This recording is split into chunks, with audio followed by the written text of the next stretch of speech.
started. All right, so today we are taking a look at section 4.2. And in particular, we're going to be looking more closely at the graphs of the exponential function. Okay, and so if we think about what we know, all right, we're going to start just like we did on Monday with the idea of a linear function and what that looks like. Okay, and so we know from experience that f of x equals mx plus b gives us a linear function. And let's draw a few pictures, okay? So let's say that I had a line that maybe started down here and then went up like that, okay? Tell me about the b value for this particular function. Is it positive? Is it negative? What do you know about this b value for the picture we have? It's negative. Exactly, because what does the b value represent? The y-intercept. Good. So we'll make a note here. B stands for the y-intercept, and in this case, we have a negative b value. All right, well, let's kind of work our way backwards. Someone tell me about the m for this particular picture. In this case, m would be positive. Yeah, it's going to be a positive m value because m, we know, stands for the slope. Okay. And so even though we don't have exact points, like we didn't count rise over run, we're able to get an idea that we have a positive slope and a negative b value or negative y-intercept. All right. So let's maybe draw a different picture. What if I had something like this?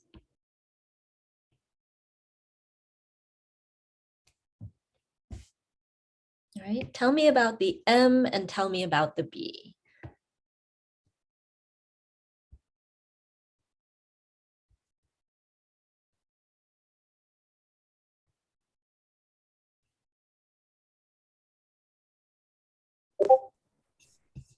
And you can type your answer into the chat as well. You don't have to speak out loud. Would the slope be negative? Yeah, this is going to be a slope that is negative. Good, good. And what about that y-intercept? Yeah.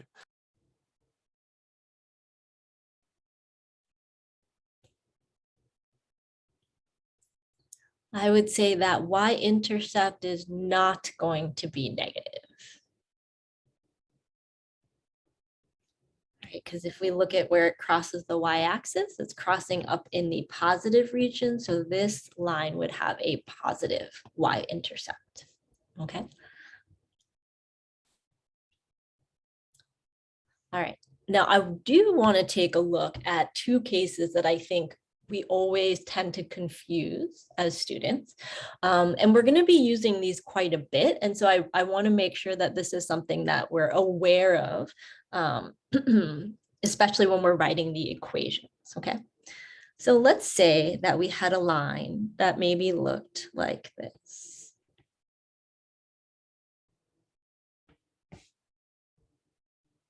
All right. Tell me about the slope of this line. Isn't it the same as I can't remember the definition or the word for it, but it would be y equals 0. We talked about them yesterday, but it was a specific line that we talked about yesterday. Or sorry, not y equals 0, y equals whatever number that the intercept is at. That would be the equation, but tell me about the slope of this line. Ah, okay, I see it in the chat. We've got slope is 0. And so I do want to make sure we write that down, okay?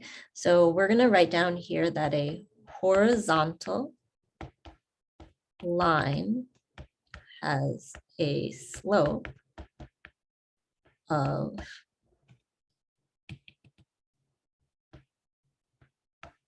of 0. Okay, a horizontal line, if it's perfectly horizontal, will have a slope of 0. That's going to be true every single time you see a horizontal line. Okay, but to tie it back to what I think it was Avi was saying about the actual equation for the line, every single point on this line, it shares the same y value. And so the equation of this line will be y equals whatever number we have. Okay, whatever y value that all the points share, that is going to be the equation. Right.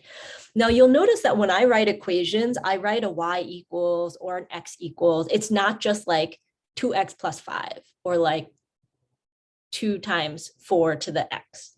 I always have an equal sign in there. And that's something that I am going to be very picky about. If all you do is write a number, I'm going to be like, I don't know what that means. You're going to lose a point. You're going to be sad about it or mad about it. But you can save yourself that headache by writing y equals, okay? Writing out that full equation. All right, so we have the horizontal line, but we also sometimes see lines of this flavor. Tell me what you know about vertical lines and their slope.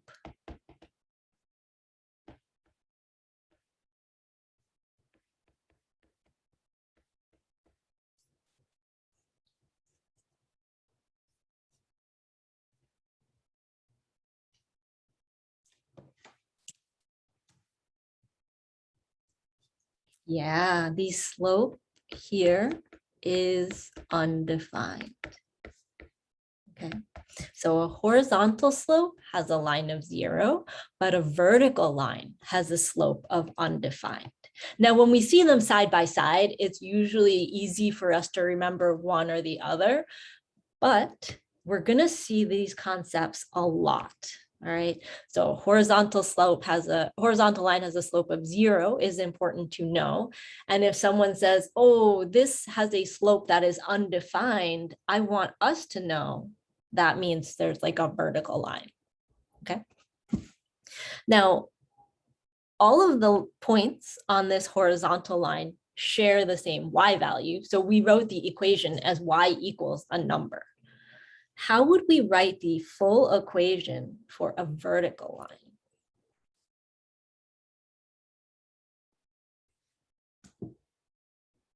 line? Don't you have to invert the equation to have it be x equals instead of y equals?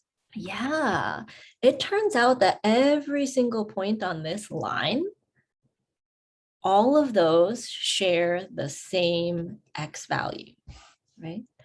And so the equation for any vertical line is going to be x equals some number.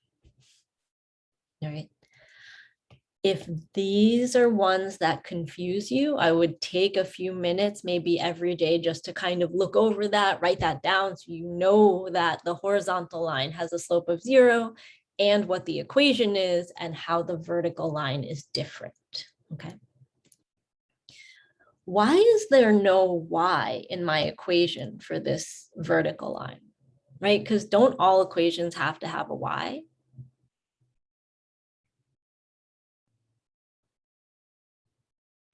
Is it because there's no y-intercept? Yeah, there's no y-intercept, but also, does the y value matter? And if I think about this, the only important characteristic here is that they all share the same x value. Like it doesn't even matter what the y value is. And that's why we can write it as simply as x equals a number. Okay. So hopefully that was a little bit of a refresher on linear functions. We're actually going to spend a lot of time on linear functions when we get to calculus in the spring.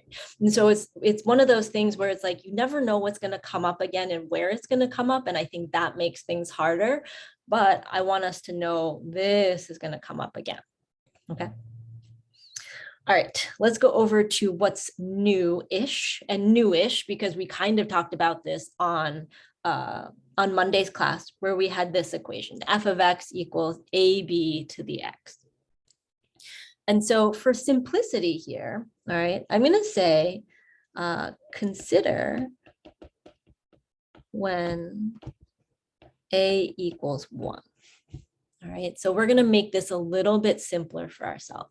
If a equals 1, then our equation just becomes f of x equals b to the x, right? Because we're letting that first number just equal 1. Now, if I have this f of x equals b to the x, and I tell you that b is greater than 1, what graph would we expect over here?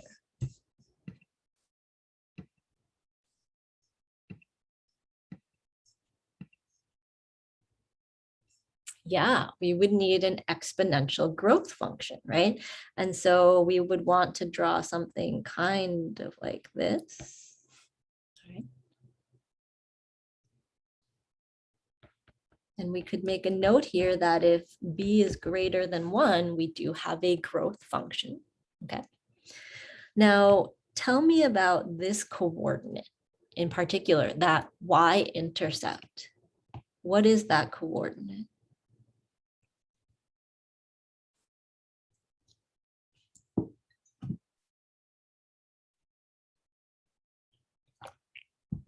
It is not B, but I bet if you go back into your notes from Monday,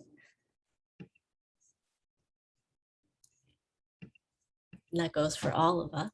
We go back to our notes from Monday, maybe we can figure out what that coordinate is.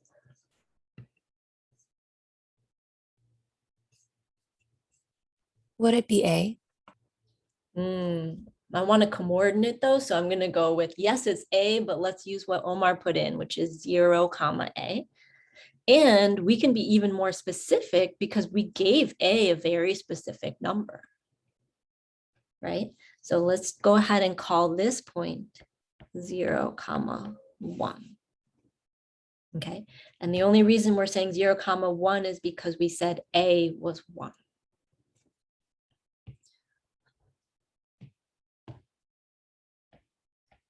Tell me about the domain for an exponential growth function.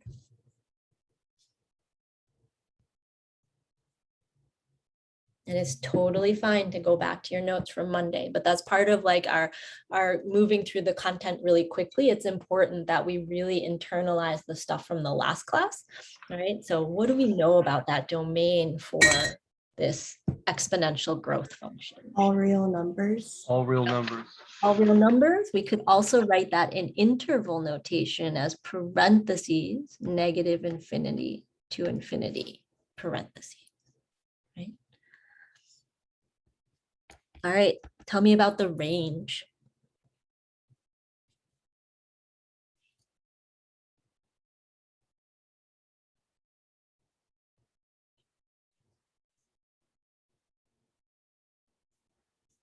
Zero, comma, infinity. And what does that mean when we say 0, infinity? That it doesn't include 0, but all the other numbers for y. Perfect, exactly. All right, there was one more feature that we put into our graph. And in particular, we drew something kind of like this. What did we call that? Horizontal. And I'm going to abbreviate that as HA, just because I'm being lazy here. All right, so HA, when you see me write that, is not ha, it is horizontal asymptote. And what is the equation for this horizontal asymptote? Y equals 0. Y equals 0, you got it. All right. All right. So that should be helpful for, I don't know, maybe that last question on the quiz over there. Okay, the quiz that's due tonight at midnight. But if we're going to consider growth when b is greater than 1, we should probably also think about what it means to have some sort of decay.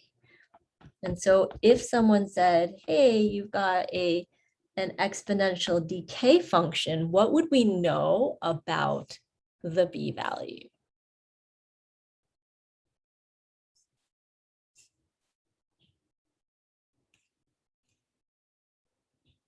Ooh, so close. Yeah, there we go. So we're going to say B is between 0 and 1. Perfect. Thanks, Dallas. All right, so we got B is between 0 and 1. What do we know about the domain and the range for an exponential decay?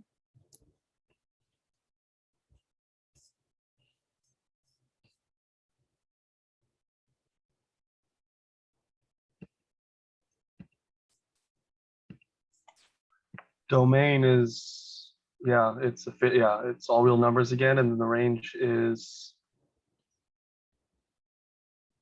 what is it, negative infinity to 0? Ah, No, it is not. It is yeah, actually also the same. Okay. And it turns out that our horizontal asymptote is also the same. So many things are the same between exponential growth and exponential decay. The only thing that changes is instead of sort of starting off flat and then going up pretty quickly, we think about like that car that loses value pretty quickly. So it starts off with a higher value and then that value drops. Okay. But if we look at this, all the Y values, even though the Y values are going down, all the Y values are still positive.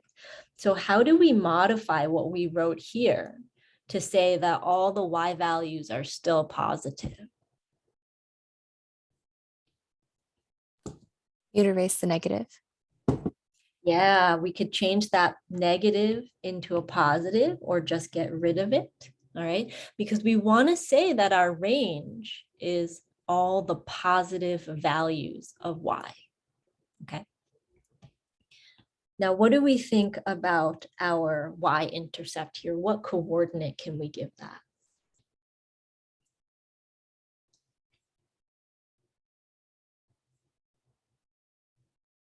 Good. It is also going to be 0, 1. Okay. All right, so I would say as we start to think this is an accelerated course, we're going to have a test in 2 weeks, and this stuff is going to be on the test. Now is a great time if you're a flashcards person to kind of put some of this stuff on flashcards, or like I know for me, I don't like flashcards, but I'll sit and write it out over and over and over again, just because the more I write it, the more it stays sticky in my brain. Whatever study strategies you have around that, starting to make sure that you're feeling really good about this stuff so you don't have to keep going back into your notes is definitely going to be something that I think will add to your success. I don't think it will take away from your success. Okay. All right. So all of that being said, well, let's take a look at graphing some functions. All right. So we kind of did this example on Monday, but I want to walk through it again just to make sure we understand the process that we're doing here. And in this case, we're going to take a look at that same function, f of x equals 2 to the x. And I notice that I have sort of more points right now. So I'm going to go ahead and start with -3 and then -2, -1, 0. And then 1, 2, 3 for my x values, okay? And so last time we said that if I put in, like if I started at 0, if I plug 0 in for the x value, I'm gonna get 2 to the 0, and 2 to the 0 is just gonna be 1. And I think if we plug in the positive numbers, those are actually not too bad either. 2 to the 1 is 2. 2 squared is 4, 2 cubed is 8, right? But this is really where I want to make sure we remember how to find those values, okay? Do not give these to me as a decimal. Tell me what values we get when we plug in the -3, -2, -1 in terms of fractions. For the -1, would it be 1/2? Mm-hmm. Good. What about if we have -2? Yep, I see it in the chat, 1/4. and the -3, I get 1/8. Now, of all the y values that I got out so far, are any of those values negative?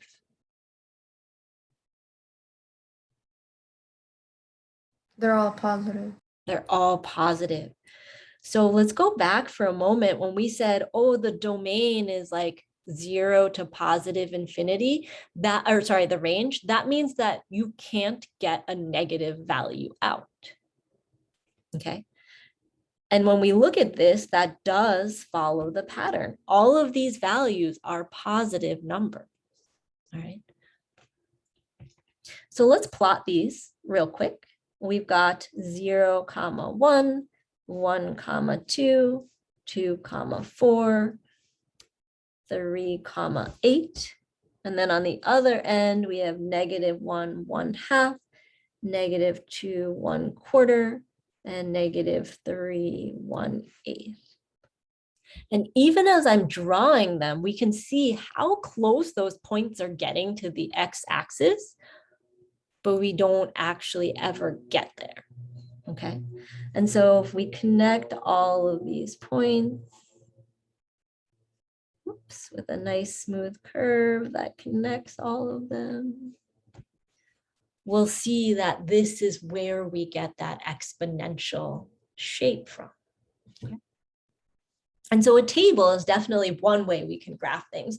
But as we like move through these, we want to know when we see something that looks like 2 to the x, all we want to know really is that general shape looks something like this. Okay. But let's take a look at what happens when we try with some fractions. Okay. Because as much as we hate fractions, I think it is so important that we embrace them, that we feel comfortable working with them. And that is a theme that is not going to go away this year. Okay. In fact, I would say one of the biggest roadblocks to folks finding success is sometimes that fraction work is not so good, and it makes all the rest of the math we're going to learn even harder. Okay. So let's try the same strategy. We're going to pick a few x values. Same ones as before. Now, in looking at this equation, g of x equals 1/2 to the x, do we think that is going to be an exponential growth or an exponential decay? Yeah, tell me why. Why is it going to be a decay?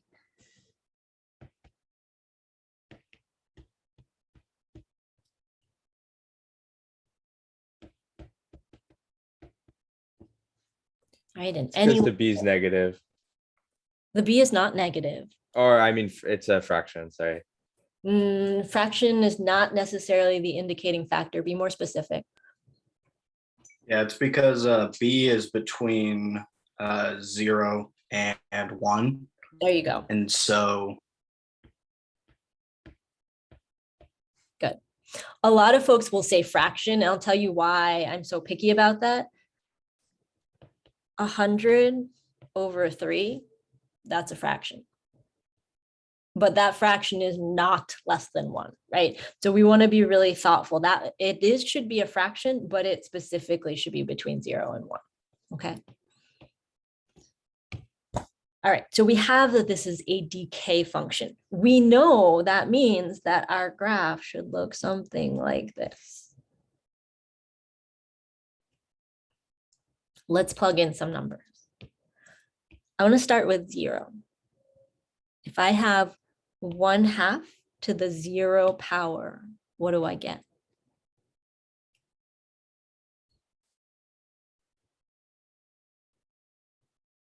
I do get 1. 1/2 to the 0 power is going to be 1. What if I plug in 1 for x? What do I get? 1/2. What if I plug in 2 for x? Good, 1/4. What if I plug in 3 for x? 1/8, good. And I think that these ones are not so bad to plug in, but just to make sure we all know where these numbers come from, if I plug in 1/2 to the third power, that's the same as 1 cubed over 2 cubed, which is 1/8. Okay.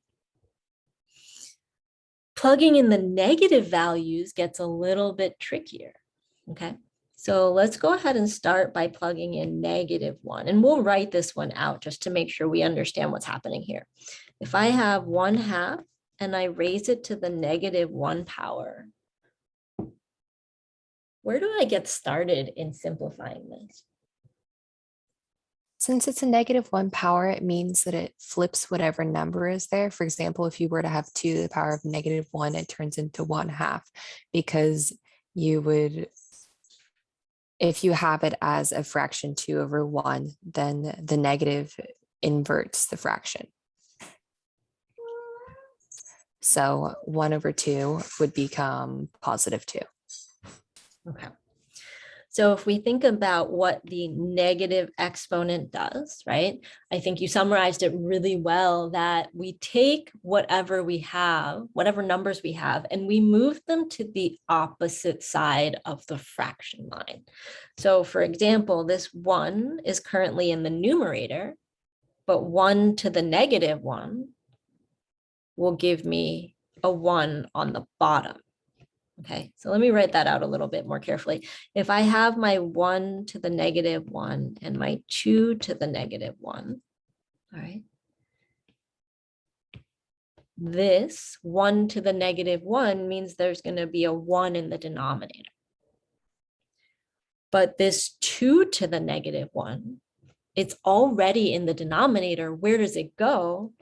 This 2 to the -1 becomes a 2 to the first power on the top. And that does, in fact, give us 2. Okay.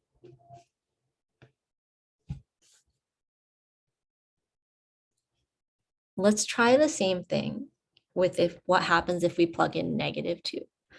1/2 to the -2. That'll give me 1 to the -2 over 2 to the -2. What is that going to equal? 4. Good, because that's going to give us 2 squared over 1 squared, which is going to be 4. Good. All right, let's write it out one more time. What happens if we do 1/2 to the -3? Well, we'll get 1 to the -3 over 2 to the -3, or 2 to the third over 1 to the third. And we should end up with 8. Okay.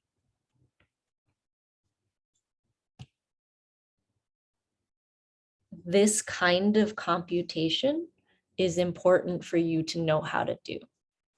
Okay, it is an important skill. Even as we are like graphing things, we want to make sure we know how to do all those little pieces too. Okay, so let's go ahead and plot these points then. We end up with -3, 8, -2, 4, -1, 2, 0, 1, 1, 1/2, 2, 1/4, 3, 1/8. And again, every single value that we found is a positive y value.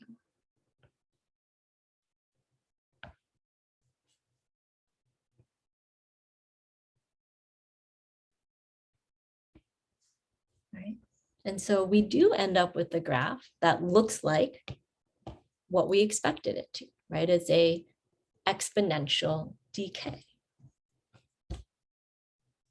All right, so I wanted to talk about these two, not because I think, oh, you don't know how to make a table and things like that, but there's just some smaller points, like how do we work with those negative exponents, that I really want us to start building confidence in, okay? But in general, when you sketch graphs of exponential functions, these are the features that I'm really looking for, okay? I do not need you to sit and plot every single point, but I do need the following things, okay?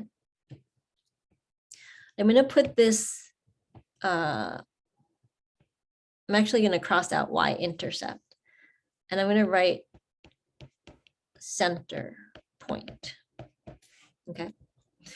And what I mean by center point and coordinate is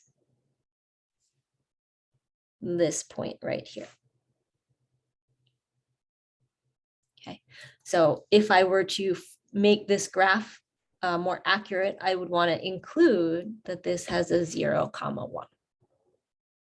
Okay, that would fulfill the center point and coordinate part. All right, so as you're graphing, make sure you have that. The general shape, all right, I don't need you to plot out every single point, but if it's an exponential decay, your graph should look something like this. But if it's an exponential growth, it should look something like this, right? So I need that shape to be there. If you go ahead and draw something like that, that is very clear to me that you are not sure if it's exponential or linear, right? So it should have a general shape there that matches. So it could be this, or it could be this, depending on whether it's growth or decay. All right. The last characteristic I want to make sure we include is horizontal asymptote and equation. All right. And so in particular, we want to make sure that we have y equals a number. So we don't want to just write a number. We don't just want to write y. We want to write the whole thing. Y equals a number. And then we could also go ahead and highlight that on our graph. So if I go back to this equation or this graph, I would finish this off by having the horizontal asymptote and writing y equals. All right. All right. Any questions about these characteristics that I'm looking for when we sketch our graphs?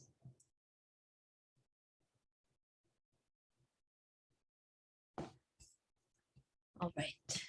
So if there are no other questions on that, let's go ahead and move on to our graph transformations, okay? So graph transformations, this is going to be something that you will also look at in 15C, all right? So the first 2 weeks in 15C, you'll also be solidifying your knowledge on graph transformations, all right? So we're going to take sort of an overview here, but there are resources and practice things for you to take a look at in 15C that complement the graph transformations piece that we do in class, okay? So the big question we want to ask ourselves is, what do numbers in different places in the equation tell us about the graph of the function? All right.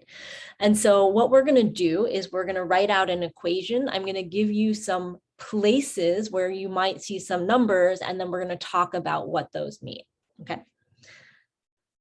So we have something that we refer to as a parent function. All right. A parent function just means like the most basic form of an equation. And so if we're looking at the most basic form of an exponential function, we actually have f of x equals b to the x. That is the most basic form of the parent function. All right. What is my little a value in this case?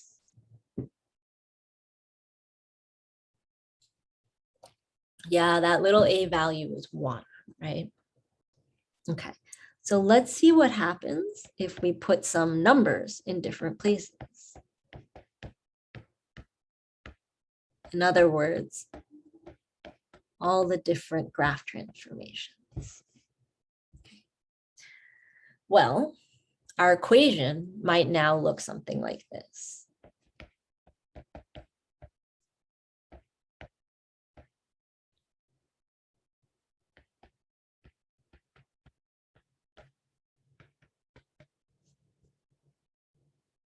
All right, so let's take each one of these values and sort of unpack what they mean.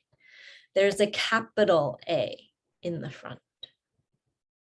There's a capital B up here in the exponent. There's a uppercase or capital C in the exponent. There is a uppercase D that is not in the exponent. It's sort of along the same line as the A and the little b. Okay. We're going to figure out by the end of this lesson what every single one of those letters does. Okay. All right, but let's figure out an order first, and then we'll use that order to kind of go through the notes.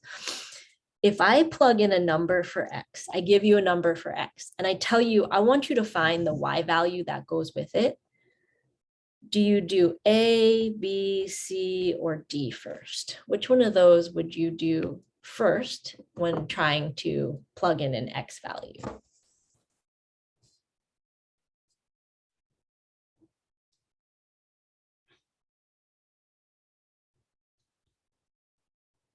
Okay, I buy that. If I give you an X value, the first thing you should do is the thing inside the parentheses, right? X minus C. All right, so let's give that one.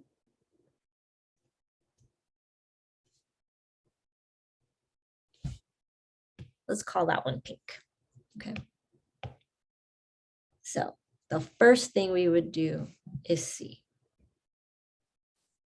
That'll be the first one we think about. What does it mean? All right. After you do X minus C, what would you do next?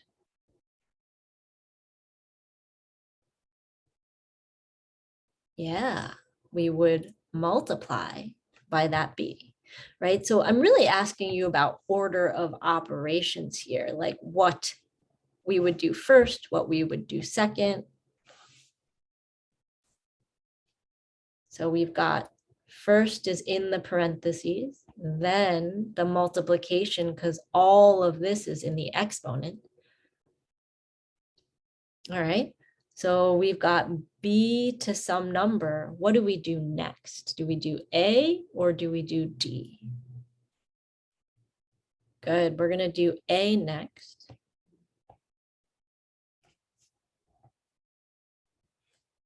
And that leaves us with, last but not least, we'll have D.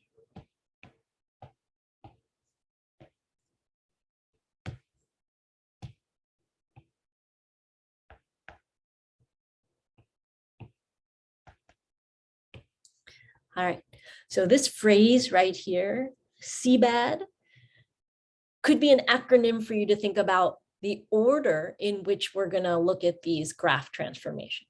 Okay, so the order here is gonna be super important. But what are we ordering? Like, what does each piece do? Okay, that's what we're gonna find out. So we're gonna come back and we're gonna fill this in after we take a look at some of our different graphs, okay? So here's what we're gonna do. I'm gonna stop sharing this screen and I'm gonna start sharing my Desmos screen, okay? And if you want, you can also pull up Desmos on your computer. That would be absolutely fine, okay? But I wanna show you a few features that we can use on Desmos. All right, can everyone see the Desmos screen now? Yes, cool, okay. So you just go to desmos.com and it'll take you to the graphing calculator. And last time we talked about like how we could practice using it to do like actual calculator things, but you can also graph things on here, okay? So let's say we have y equals, someone pick a number for B. You want exponential growth, you want exponential decay. Sorry, what was that? 6, I see a 6, all right, 6 to the x. All right, so this is our graph, y equals 6 to the x, okay? Now, let's imagine that in the exponent, we actually subtracted, well, in the exponent, we subtracted a C value, right? But I don't know what C is, so I just type it in as uppercase C. But as soon as I put in uppercase C, do you see how it says add slider? The cool thing about this is we can make Desmos do a lot of different pictures at the same time. All right, so I'm going to click add slider. And now I want us to take a look at what's happening in our graph. And I'm going to do that by, I'm going to press play, and I'm going to ask you guys to watch this play and then tell me what's happening here.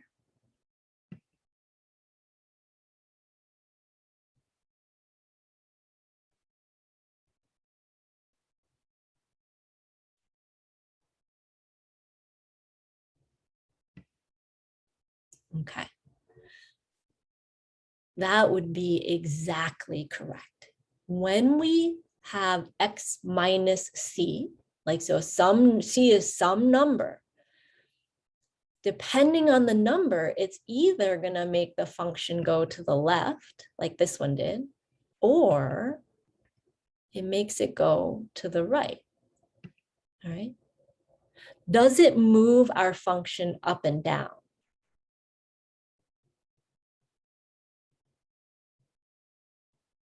No, there's no up and down. It's just left and right. Okay. So one thing we're going to write down when we go back to the other screen is that C is something we call a horizontal. Okay. So horizontal meaning we're going right and left. Okay. But let's see, right now I have C, let me make C equal to 5.5. Okay.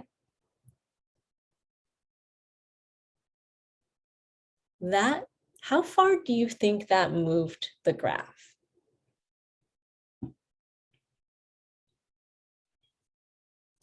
Like it moved it right or left, but do you think that moves it to the right or to the left? Yeah, 5 units to the right. Okay. Well, if we're not sure about that, we can sort of close this for a moment. And let's go in and just do 6 to the x. That's the original parent function. And then I can separately graph y equals 6 to the x minus 5. Now I have a green function, right? And if I annotate on this screen real quick, I see that I have my initial value point, or my what we call the center point is where that yellow star is. But the new center point is where the red heart is.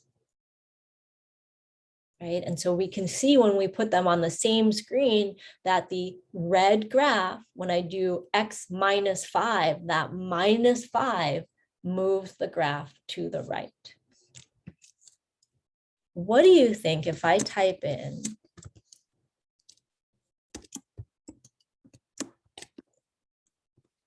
that? So I just typed a function into the chat. What do you think is going to happen there? Okay, shift to the left. How much? Good, good. Shift to the left by 2 units. Okay. What if I have y equals 6 to the power of x minus 1/2?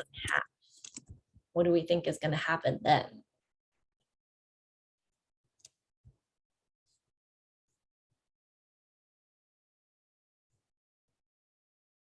Good. It's going to go to the right by 1/2. Good, good.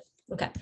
So let's go ahead and clear those drawings. I'm going to go back and reshare. Oh, no, no. Let's go ahead and reshare this.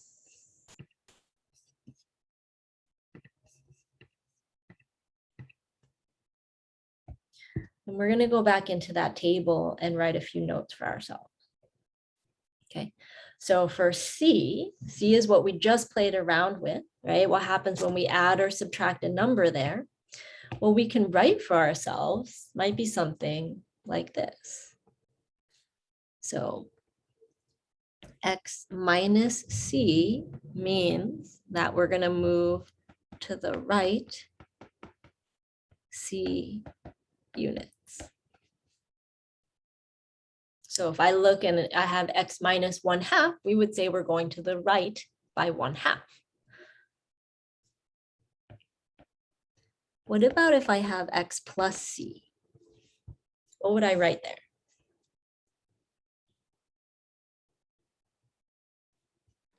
It moves to the left C units. Good, we're going to the left. C units. Okay.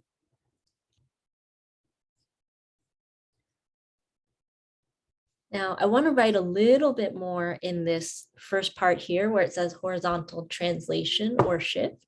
But we're not going to do all of the questions here. We're mostly going to think about what changes and what stays the same. Okay, so here's what I mean by that. Horizontal translation or shift is going to be our C value. Okay, and I've taken a screenshot of things that I did on Desmos. All right, so we could kind of see like what changes and what stays the same.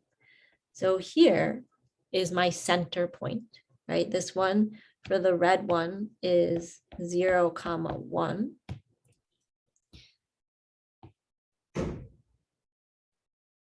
Where is the quote unquote center point for the green function?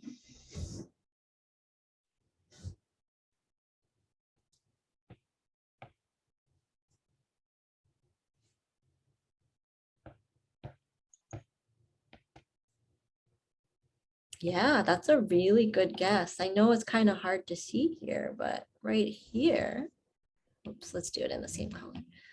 Right here, it looks like I moved over by 3 units. This one would be 3, 1. How do you think I would modify this equation to write the equation for the green function?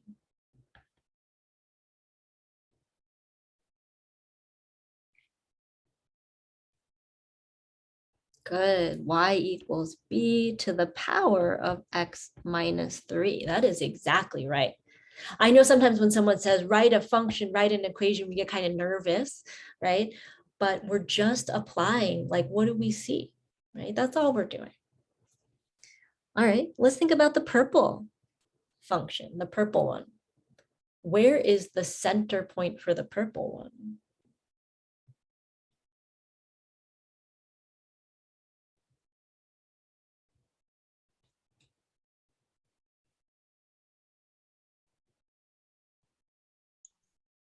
That's -3 and 1. Yeah, you got it. Negative.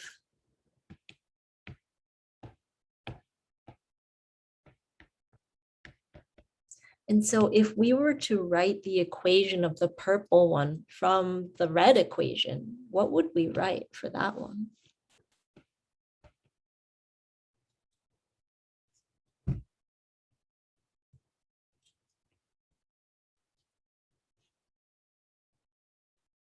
Good, good, good. Y equals b, and then to the power of x plus 3. Very nice, very nice. Okay. And so that's really the gist of what we want to be thinking about when we're writing these equations, or we see the equations and we have to interpret what's happening. Okay. So if we go down to this list of what changes, it would probably be accurate for us to say that the center point changes, right? In other words, this blue point, it moves depending on what the equation is. Does the shape of the graph change? Like when I move it side to side, does the shape of the graph change? No, the shape stays the same, right? The purple one, the red one, the green one, they all kind of have the same shape. What about the horizontal asymptote? Does that change for these? No. So the horizontal asymptote for all three of these is still going to be at y equals 0 for all of them, right? What kind of movement do you think would make a graph change the horizontal asymptote? Vertical shift. Yeah, if we move something up and down, that would change that for sure, for sure. Okay. So I'll leave these two examples here for something that you can kind of do as extra practice if you want, whether that be like right after class or later on as you're studying for this, but I'll leave those there for you to kind of think about what is changing and what stays the same, okay? You don't have to sketch anything, but you could certainly use Desmos to help you out if you want, but I would think almost like predict what you think is going to happen and then use Desmos as a way to check your answers so that you can make sure that you are doing things correctly, okay? All right, let's do one more of these graph transformations before we take a break.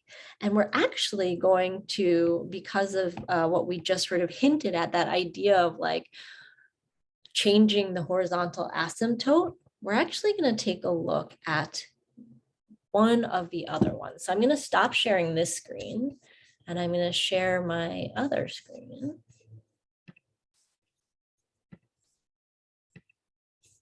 Okay. So let's keep the same base. We have 6 to the power of x, but this time I want to do plus d. Okay, so d was the one we had in the blue, was like the very last number. And we're going to do the same thing. We're going to add a slider. This way we can see what's happening. All right, so here's our graph. I'm going to go ahead and hit play. I want you to watch it. And then when you think you see a pattern, you can go ahead and throw that in the chat.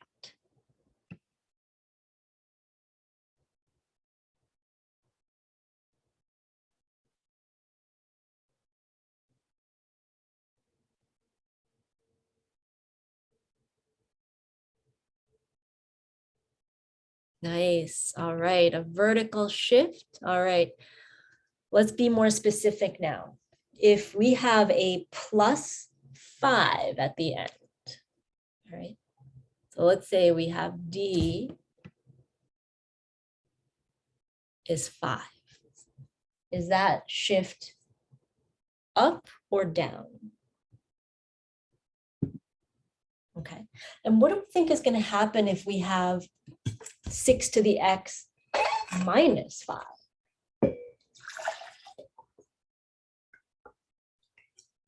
It's going to go down 5. Good. And we can, again, if we like the animation, we can watch this and sort of draw a pattern. But if you're like, that's too many things happening, I want to graph things one at a time, you can go back, you can graph one function, and you can graph another function. And that way you can compare the two, right? You have them as a static image and you can say, this is what's happening. Now I think it's a little easier to see that the red one, if I slide it up 5 units, I get to the black curve. Okay. So let's write some of that down. Let's write some of that down. Oops, wrong one, sorry.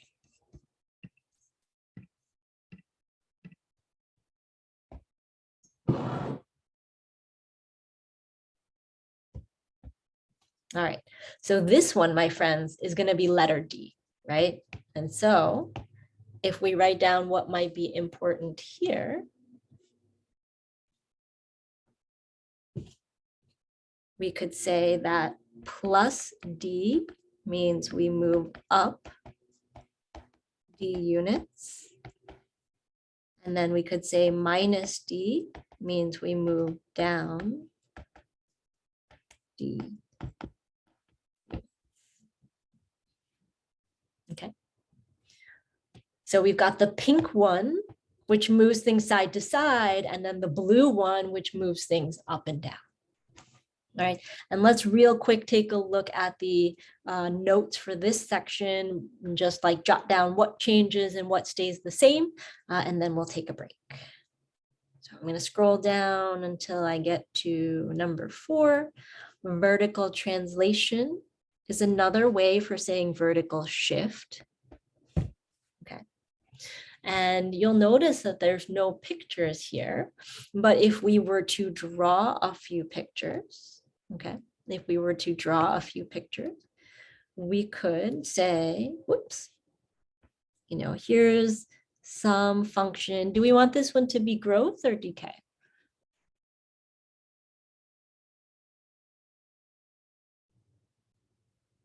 Can we? Oh, Okay. okay. All right, doesn't matter. Either way is fine, whatever you choose. Let's say we have a decay function here. I would label my center point 0, 1. I would draw in my horizontal asymptote, and I would label this one as y equals 0.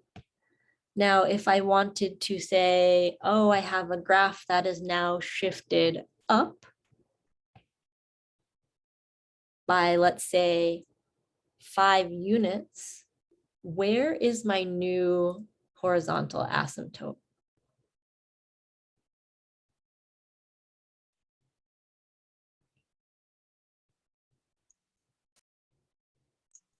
Y equals 5.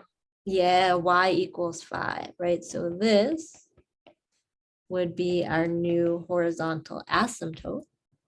Where's my new center point?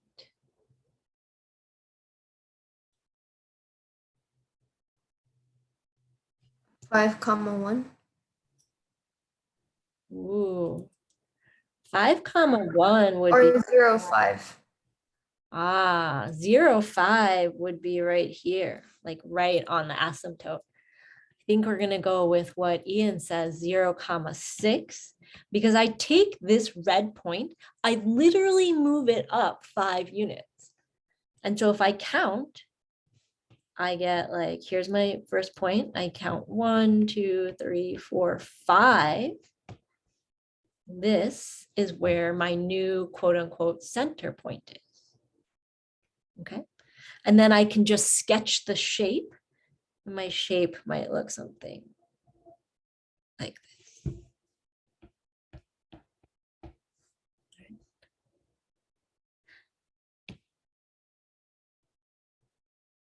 All right.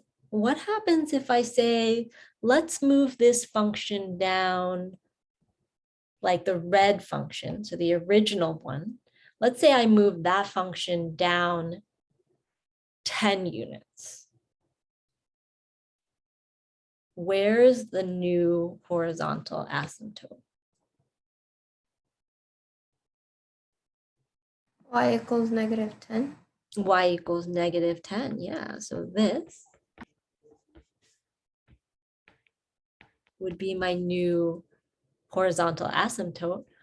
Where is my new center point?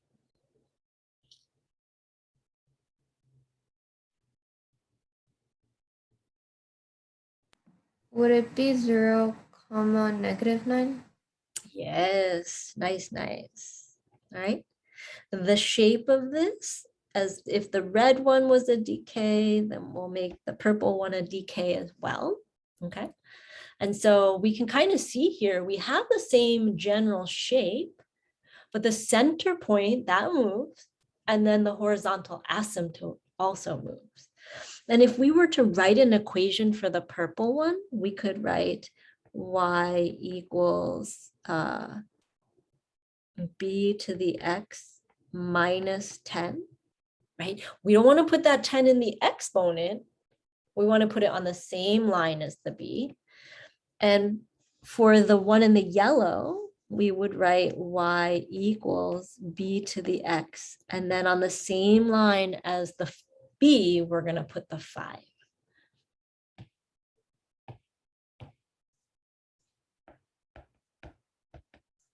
Okay. And so tell me real quick, what changes, what stays the same if we think about our shape, our center point, and our asymptote?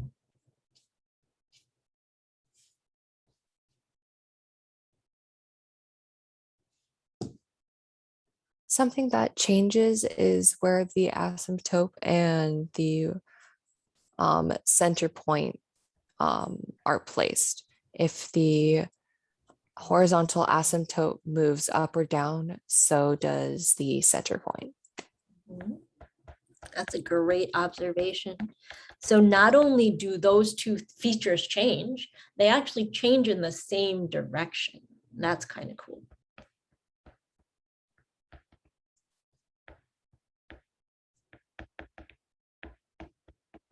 All right, what stays the same, my friends?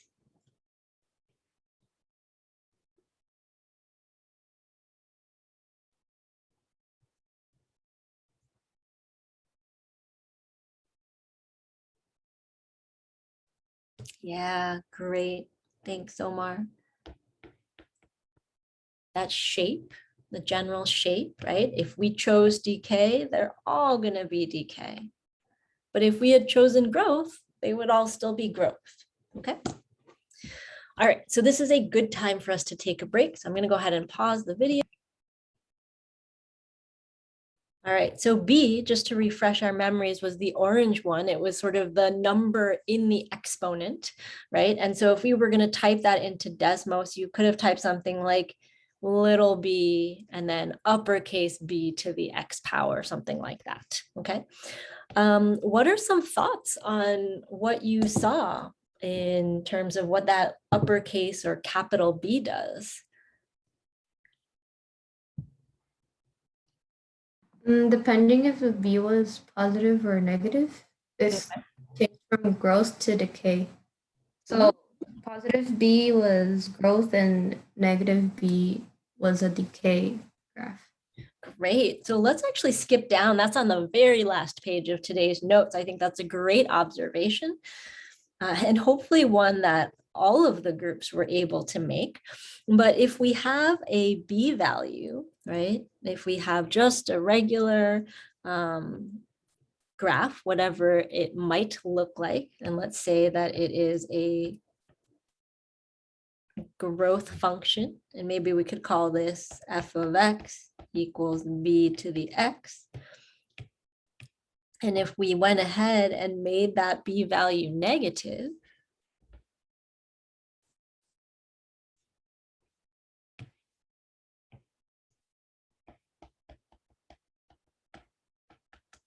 right, then you should have seen basically that this growth becomes a decay, right?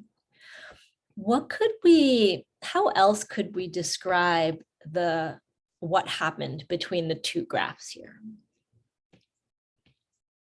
Because I agree that it goes from growth to decay, but how else could we think about that?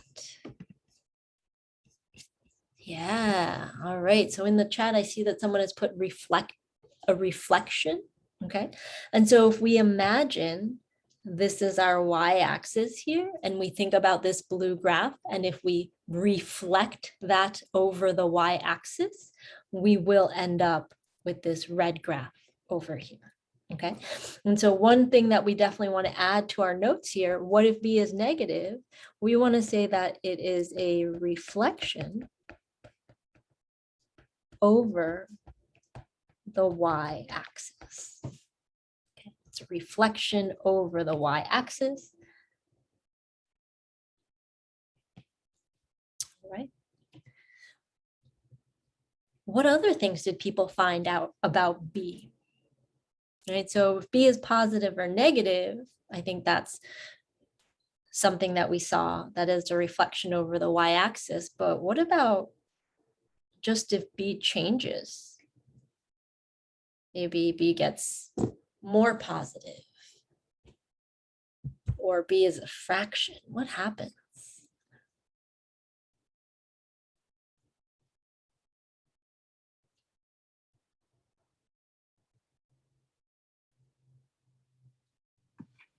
If B is greater than 1, it will compress it like horizontally.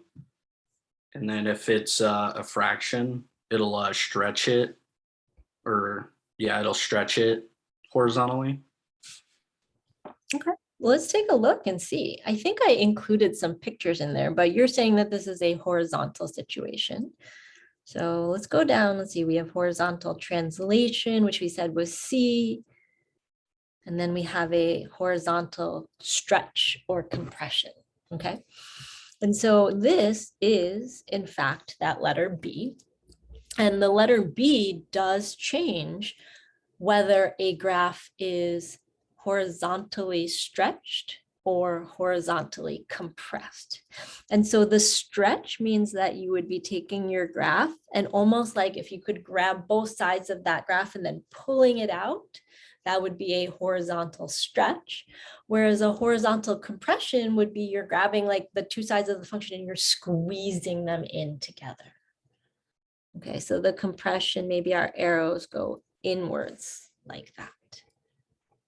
All right. But in general, if you go back into Desmos and you type in a number for B that is greater than 1, you'll end up with a horizontal compression.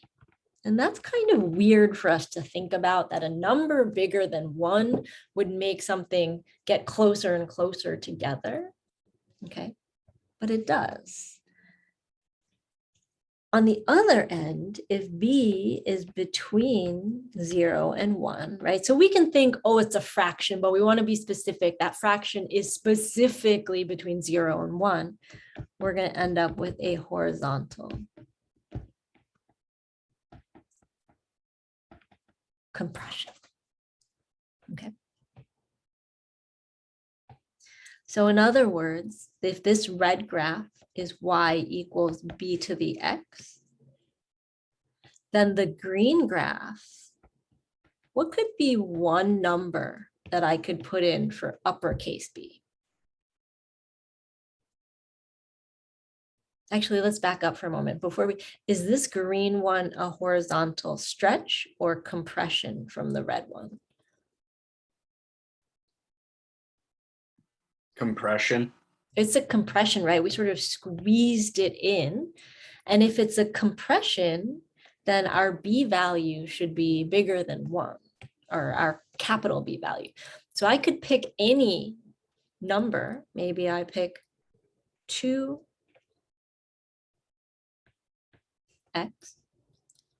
If we graphed that, we would get some sort of compression happening here, horizontal compression.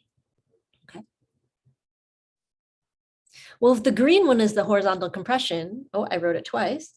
That's not what I meant to do. Then the purple function should be a horizontal stretch. What might be a number we could put in for the uppercase B in the purple graph?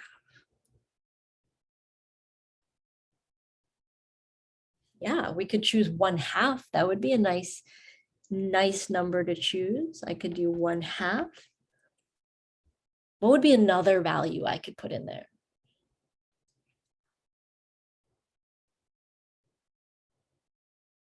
Yeah, we could get a really, really tiny number. That one would get super, super flat, right? Because you would be stretching it out so very far. Okay. Now, in looking at these, what changes? Let's go back to our 3 things, right? The shape, the horizontal asymptote, and the center point. What changes? Or what stays the same?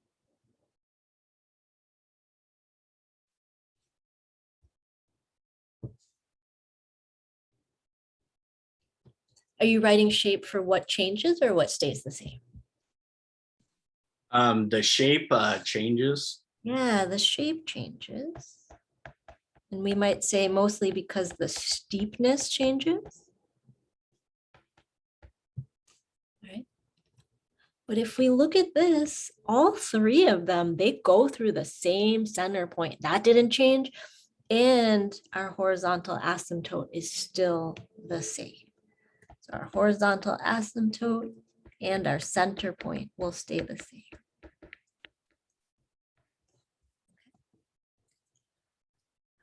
What if b equals 0? Well, let's think about that. If we have y equals b to the 0x, how could I simplify that?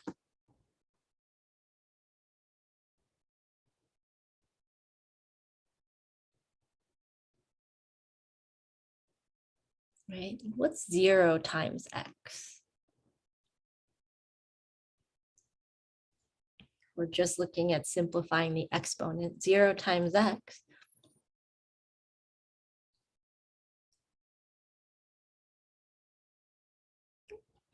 Well, let's take this one step at a time. What's 0 times x? 0 times Would x. it not be 0? Yeah, so we get b to the 0. And then Dallas, I think that's where you're thinking b to the 0 is going to be 1. So as you were using that slider, if you chose to use the slider, at some point you ended up with a horizontal line.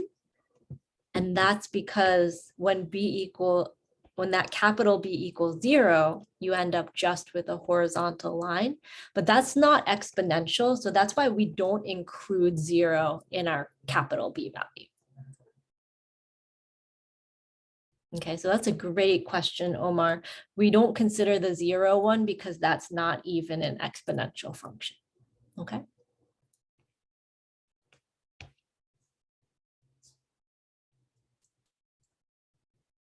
All right, so let's go back up to the top. Some things that might be useful for us to write down here is that when b is greater than 1, we have a horizontal compression. Whereas if b is between 0 and 1, we have a horizontal stretch. Okay. Now I know these are things that we're writing down more than one time. I promise you, science has shown the more you write things, the stickier it becomes in your brain, right? But also as you're studying, you might not want to go through all of your notes. You might want to have a nice little table here that's just got everything you need in it, right? So thinking about like we're setting forth structures, not just for like, oh, she said this again for the 10th time, but like maybe the more we hear it, the more we write it, the more we see it, the stickier it becomes, okay? All right, tell me about A then. What did we find about this uppercase A in the very front?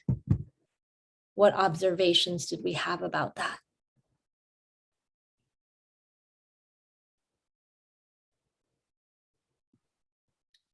The A value stretches or compresses vertically.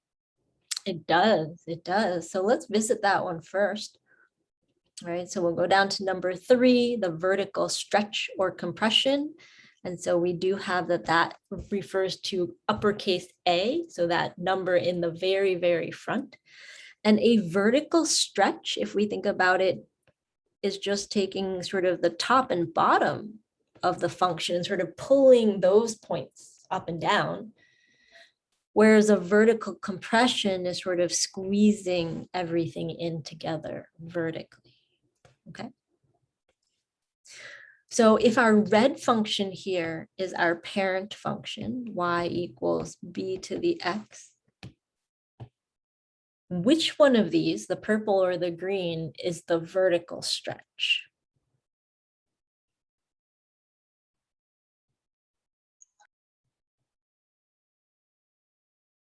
Is it the purple one? Because it seems longer. Well, let's think about the direction though. We want to think vertically. I'm literally pulling things up. So maybe you're thinking something's like going up faster than the parent function. Would it be green then because it's going up before the parent function? Yeah. Let's go back to that center point for a moment. The center point is here for the red one. The center point for the green one is all the way up here. And so that, I think when we look at it that way, we can see that we are vertically stretching that function. So maybe with the green one, we write vertical stretch.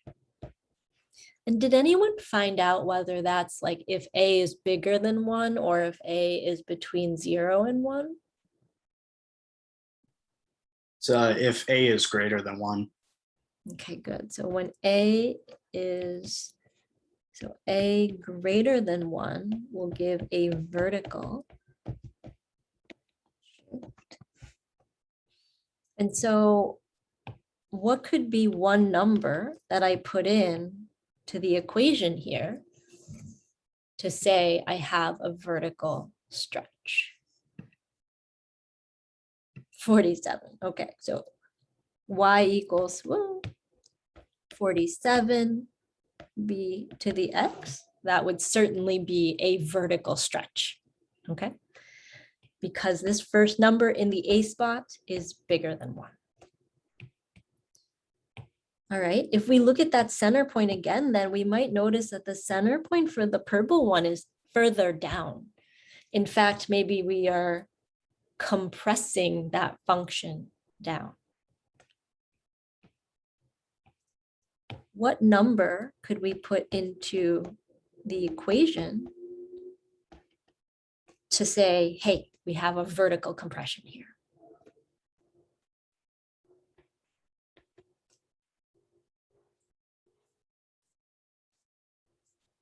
Two-thirds. 2/3, I love it. It's a fraction, but it's not bigger than 1, right? So 2/3 b to the x could be a great example. And maybe we solidify this by saying if A is between 0 and 1, we end up with a vertical compression. Okay. All right, one last question before we do that, what changes, what stays the same? What are our thoughts? The horizontal asymptote stays the same. I agree. And I can tell already from our picture, we have 3 different center points. So the center point definitely changes. What are our thoughts on the shape?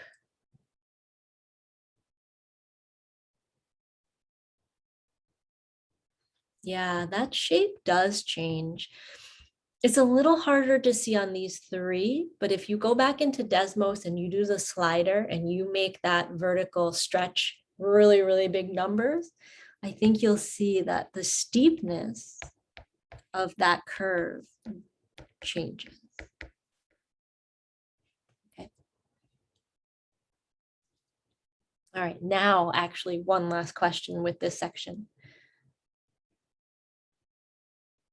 And that is, what if A is negative? And I heard a few groups talking about this when I popped into your breakout rooms, but what happens when A is negative?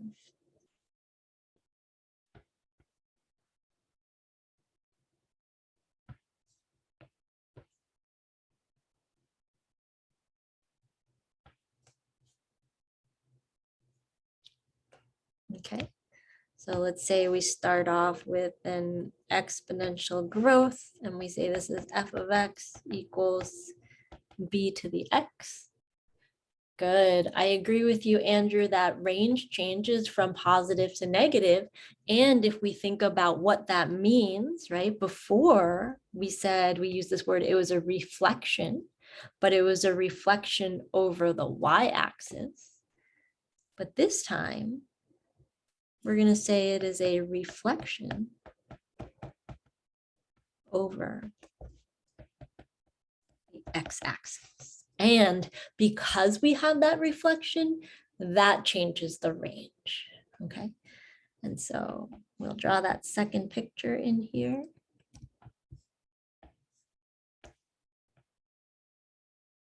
Whoops.